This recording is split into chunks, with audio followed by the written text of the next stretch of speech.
আসসালামু আলাইকুম। Technique easy এডুকেশনের পক্ষ থেকে সকলকে আন্তরিক শুভেচ্ছা ও অভিনন্দন জানিয়ে শুরু করছি।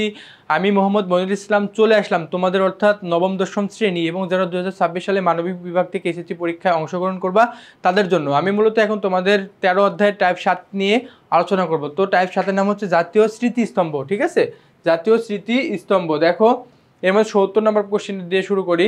বলছে জাতীয় স্মৃতিসৌধ কোথায় অবস্থিত। দেখো স্মৃতিসৌধ কোথায় অবস্থিত বলো তো? সাভারে। জাতীয় স্মৃতিসৌধ কোথায় অবস্থিত? সাভারে। বলছে জাতীয় স্মৃতিসৌধের স্থপতি কে ছিলেন? জাতীয় স্মৃতিসৌধের স্থপতি কে ছিলেন বলো তো? মাইনুল হোসেন, সৈয়দ মাইনুল হোসেন। দেখো আমার নামের নাম, দেখছো আমার দোস্ত, ঠিক আছে, আমার নামের নাম। তাহলে জাতীয় স্মৃতিসৌধের স্থপতি কে ছিলেন? মইনুল ইসলাম।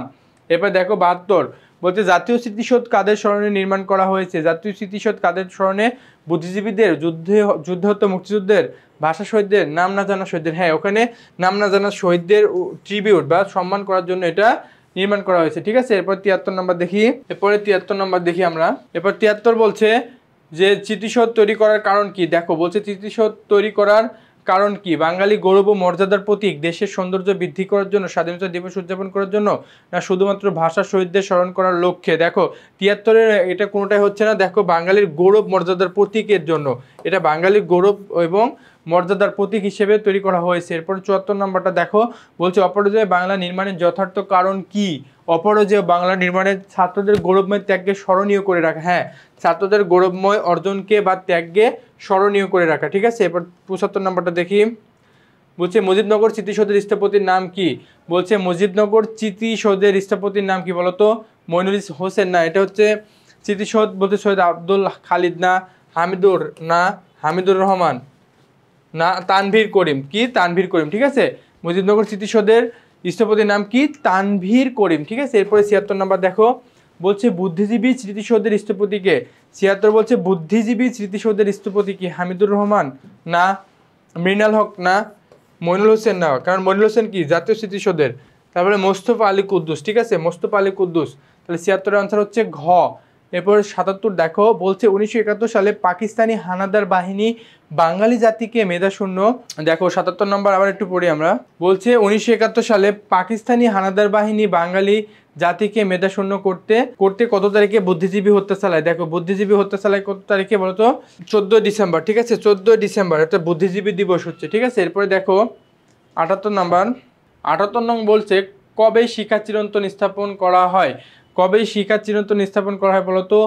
7 মার্চ 1997 না, 7 মার্চ 1997, 26শে মার্চ 1997। রাইট আনসার হচ্ছে খ। 78-এর কি? 78 হচ্ছে খ। 79 বলছে রায়ের বাজার বদ্ধভূমির সন্ধান পাওয়া যায় কত সালে? বলছে রায়ের বাজার বদ্ধভূমির সন্ধান পাওয়া যায় হচ্ছে 1971 সালে। ঠিক আছে, 1971 সালে রায়ের বাজার বদ্ধভূমির সন্ধান পাওয়া যায়। এরপরে হচ্ছে 80 নাম্বার। আমরা প্রায় শেষের দিকে চলে এসেছি, আর 2-1টা এমসিকিউ পড়লে আমাদের শেষ হয়ে যাবে। ওকে, আমরা এই চিত্রটা দেখব, দেখে 80 এবং 81 নং প্রশ্নের উত্তর দেব। দেখো বলছে চিত্রের স্থাপনাটি সন্ধান পাওয়া যায় কবে? বলছে চিত্রের স্থাপনাটি সন্ধান পাওয়া যায় কবে? বলছে 1971 সালের 18 ডিসেম্বর। বদ্ধভূমি, এটা হচ্ছে বদ্ধভূমি। ঠিক আছে, তাহলে 1971 সালে 18 ডিসেম্বর এর সন্ধান পাওয়া যায়। এরপর বলছে 81 নাম্বারটা দেখো। 81 নাম্বার বলছে উক্ত স্থানটি থেকে মৃতদেহ চিহ্নিত করা গিয়েছিল। অর্থাৎ কার মৃতদেহ চিহ্নিত করা গিয়েছিল? দেখি আমরা। অধ্যাপক মনির চৌধুরী না, মনির চৌধুরীর লাশ ওখানে পাওয়া যায় নাই। তাহলে জহির রায়হান, হ্যাঁ জহির রায়হানের লাশ পাওয়া গিয়েছিল, এবং ডক্টর ফজলে রাব্বি। তাহলে 2 ও 3, ডক্টর ফজলে রাব্বি। তাহলে 2 ও 3 কোথায় আছে? 81-র গ। 81-র আনসার হচ্ছে, ওকে এখানে একটু কারেকশন আছে দেখো। 81 নাম্বারটা একটু দেখো। বলছে উক্ত স্থানটি থেকে মৃতদেহ চিহ্নিত করা গিয়েছিল কার? মানে বদ্ধভূমি থেকে কার মৃতদেহ চিহ্নিত করা গিয়েছিল? অধ্যাপক মনির চৌধুরীর। দেখো বলছে অধ্যাপক মনির চৌধুরী, হ্যাঁ অধ্যাপক মনির চৌধুরীর কি মৃতদেহ চিহ্নিত করা গিয়েছিল।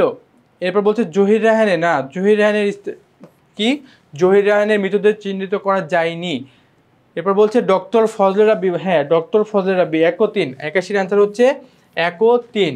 ঠিক আছে, 81-র আনসার কি? 1 ও 3। তাহলে 1 ও 3 কোথায় আছে? খ। তাহলে 81-র আনসার হচ্ছে খ। ঠিক আছে, দেখি আমাদের আর কোনো প্রশ্ন আছে কিনা।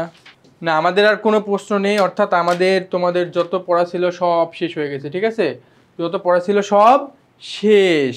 অর্থাৎ এখন এই যে নিচে যে কিউআর কোডগুলো দেখছো, এগুলো চূড়ান্ত মডেল টেস্টে। প্রতিটা কিউআর কোড তুমি চাপলেই তুমি কি পেয়ে যাবে বলো তো? পরীক্ষার শিট পেয়ে যাবা। তুমি চাইলে পরীক্ষার শিট দিয়ে তুমি নিজেকে যাচাই করে নিতে পারো, ঠিক আছে? তুমি চাইলে কি পরীক্ষার শিট দিয়ে নিজেকে যাচাই করে নিতে পারো, ঠিক আছে? তো তোমাদের ইতিহাস সাবজেক্টের আমি এবং আরেকটা ম্যামের হয়তো বা ভিডিও তোমরা দেখছো। তো আমরা ইতিহাস সাবজেক্টটা শেষ করছি অনেক মজা করে। তো আমি যে সকল পড়াইছি তোমাদের আশা করি এখান থেকে তোমরা কমন পাবা। আর বেশি কিছু তোমাদেরকে পড়া লাগবে না, ঠিক আছে? আমি যেগুলো তোমাদেরকে সাজেশন দিয়েছি এবং যেগুলো তোমাদেরকে বারবার পড়াইলাম এগুলো থেকে তোমাদের কমন আসবে আশা করি। তো আমরা নতুন একটা ভিডিওতে তোমাদের সঙ্গে দেখা হয়ে যাবে কোনো একদিন। সে পর্যন্ত ভালো থাকো, সুস্থ থাকো, তোমাদের জন্য শুভকামনা জানিয়ে আমি ভিডিওটা এখানে শেষ করছি। আল্লাহ হাফেজ।